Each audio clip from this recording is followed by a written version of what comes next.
Okay, ladies and gentlemen, if we could have your attention, we are now joined by today's winner of the Alpha Energy Solution 250, Kyle Busch, driver of the number 18 Toyota for Kyle Busch Motorsports, and his crew chief, Wes Ward. This is Kyle's first win at Martinsville and his 45th win in this Camping World Truck Series. Kyle, congratulations. Just talk a little bit about what it means to get your first grandfather clock. Yeah, it's really cool. I've gotten a couple, I guess, as an owner, but have yet to have scored my first one for myself. So this is a pretty cool day, and I just can't thank everyone at Kyle Busch Motorsports enough. I can't thank Wes Ward for taking time out of his life to come be a part of this whole program on the 4th team. You know, it's just kind of a bunch of guys we threw together to kind of go have some fun and run some races, to kind of do some R&D stuff and work on some things. So obviously it seemed to be turning out so far so good, but just great day. You know, really looking forward to tomorrow as well too, with the race car that I got on the M&M's Camry. So we'll see how that goes too. Wes, can you just talk a little bit about what it means to get this win with Kyle here today? That's pretty cool, you know, just watching him win the championship last year, and you know what Kyle means to us at KBM as a leader, and to be able to come here and do this with him is pretty cool. But it was a group effort at KBM with not just our team and the people at the shop, but all the other teams as well. So chassis shop, fab shop, all the guys. But to be here with Kyle, it's awesome. We'll now open it up for questions. If you could please raise your hand, state your name and affiliation, we will get a microphone to you. Any questions? We'll start in the front with Bob. Bob Pockers, ESPN. Kyle, why do you care so much in these truck and Xfinity races? A lot of people would look at it and say, man, it's just a truck race or it's just an Xfinity race, but obviously it just means so much, win or lose, to you. It does. You know, I mean, I try to give everything that I do 100%, whether that's driving race cars or owning the race team and you know, being passionate about the things that I do. All I've ever known is the sport of NASCAR, so I give it all I got.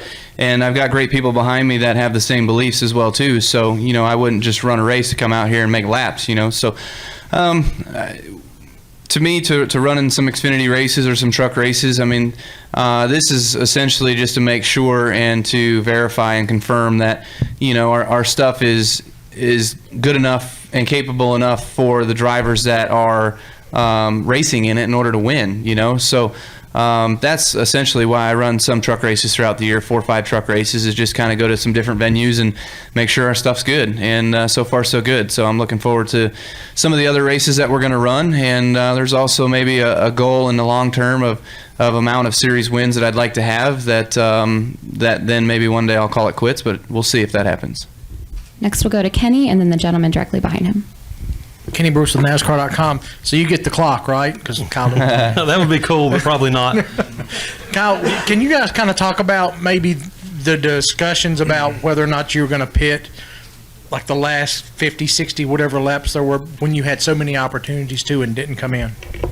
You want to take that one or me? Well, it kind of was crazy. You know, we got off cycle there a little bit, and it was going to work out as long as they would run enough laps, but it wouldn't. The cautions kept coming out, and you know, we kept talking about it, and you know, it just didn't make sense at the time to pit. And then when it got so far into it, then it was a no-brainer to stay. So it didn't fall right for us, but I think we had the truck good enough at the end to where we could hold them off, and obviously the cautions at the end helped as well. Mm-hmm.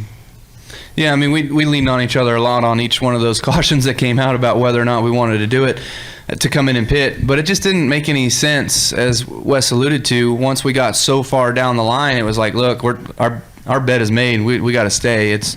There's no questions. I think Crafton came on the caution past the last one I thought to come on, you know, and he kind of got marred in traffic and got marred in some of those wrecks. And that's a chance that you take too when you go that far and then want to pit and try to come back up through the field, is all the cautions and stuff and getting yourself caught up in a wreck. So we played the right way. Whether we dumbed into it or not, maybe we did, but I'll take it. Wes will take it. And, you know, we had a fast enough truck today, though. I think that was the key, that we did have a good piece that we could do that. We didn't just luck into something out front. Star News. We cover Martinsville, so I got another clock question. Do you know where you're going to put it, and do you think this is going to get you ready for tomorrow, racing today? Yeah, racing today certainly is going to get me ready for tomorrow. I actually felt really good this weekend, both on the truck side and the cup side. So I'm pretty optimistic that that this race here today actually helped me a little bit. So pumped about that. Pumped about how good my M&M's Camry is for Sunday. So that's exciting for me and those guys on the JGR side. But you know, where's the clock going to go?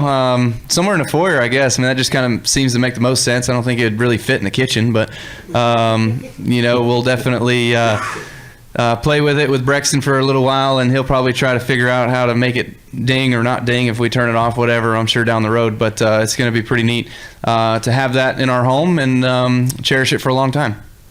Okay, we'll go to Barry next to your left. Yeah, Barry Richmond, Piedmont Broadcasting Corporation. I think you sort of touched on what I was going to ask in your answering your question to Charles, but with Goodyear bringing the same tire both for the truck and for the car, do you feel like you got a better grip? Maybe that's maybe more directed at you for today and yesterday. And then I guess from your perspective as a driver, take away from how the tire wear is going to be and, you know, the feel of the car.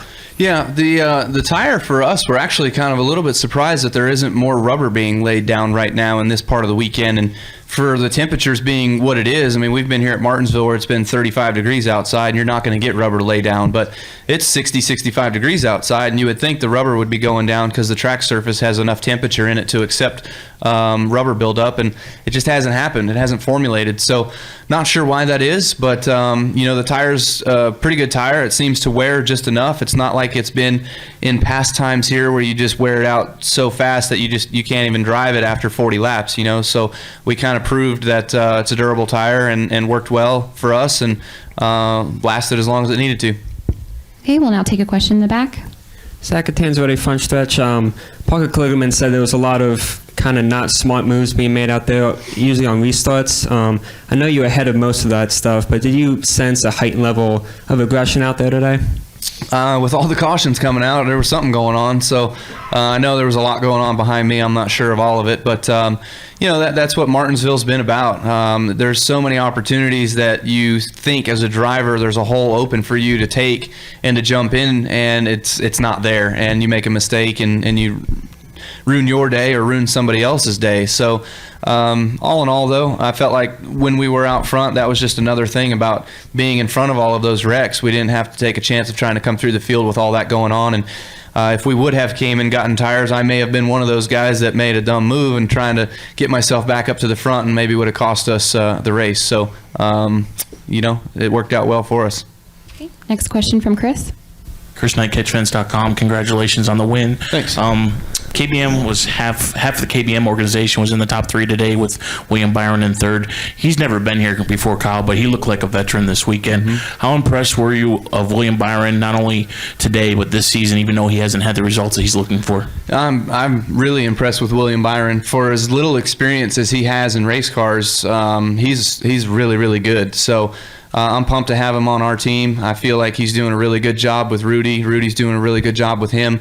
I'm optimistic that those guys are definitely going to win some races this year and contend for the championship. I mean, for as crazy as that may sound, he's a rookie and has a lot to learn, but he races like a veteran, just as you said.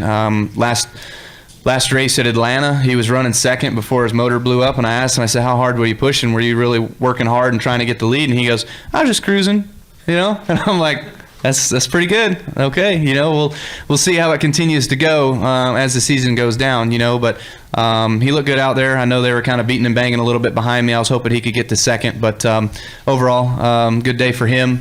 You know, they've had some not so good days so far to start the season, him and Christopher both, so good day for him to have a solid finish here. Any more questions for Kyle or Wes? One more right here. For the fans, Charles Works starting to use for the fans, the wind was really blowing. Did that affect driving today? It didn't. I kind of noticed it a couple times. You know, there when we were under red flag conditions, the wind was breezy and blowing some of the trash around the racetrack and stuff. So I knew it must have been windy out, but it didn't affect anything on the racetrack. Actually felt good to have the temperature what it was today, and it wasn't too hot or anything. So keep me more fresh for tomorrow. Great. Gentlemen, thank you so much for your time, and congratulations. All right, appreciate it.